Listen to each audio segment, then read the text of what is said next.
Hello అండి, అందరికీ welcome to Padma Prasad vlogs. మీలో ఎంతమందికి దొండకాయ కర్రీ అంటే ఇష్టం?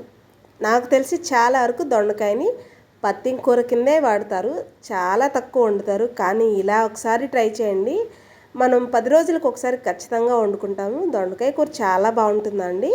చేసుకునే పద్ధతిలో చేసుకుంటే కొంచెం ఆయిల్ ఎక్కువ పడుతుంది. ఆయిల్ బాగా వేడెక్కాక ఆవాలు, జీలకర్ర, పచ్చిశనగపప్పు, మినప్పప్పు, కరివేపాకు, ఎండుమిర్చి వేసి కొంచెం వేగనిచ్చాక 4 వెల్లుల్లి దంచి వేసుకున్నాను కచ్చపచ్చా. మంచి టేస్ట్ వస్తుంది.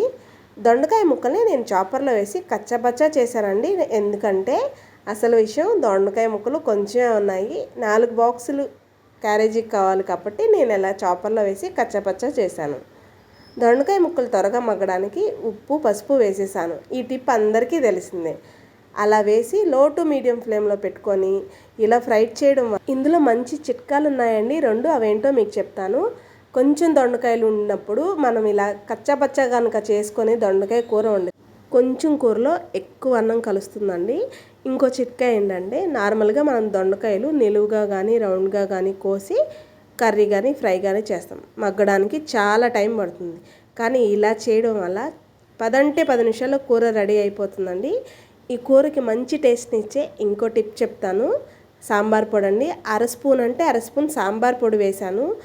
చాలా బాగుంటుందండి. అసలు పిల్లలైతే ఒక్క మెతుకు కూడా వదలరు, కమ్మగా తినేస్తారు.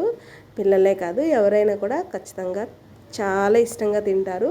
చక్కగా ఇది ఒక కొంచెం అన్నంలో తిని ఒక ముద్ద పెరుగన్నం వేసుకొని తింటే కడుపుకి హాయిగా ఉంటుంది. టేస్టీ కర్రీ అండి, చాలా బాగుంటుంది. నచ్చిందండి మీకు ఈ వీడియో? అయితే లైక్ చేయండి, మన ఛానల్ని సబ్స్క్రైబ్ చేసుకోండి. నేను మరిన్ని కొత్త వీడియోస్తో మీ ముందుకు వస్తూ ఉంటాను. అలాగే మీకేం వంట కావాలో అనేది కూడా నాకు తెలియజేయండి.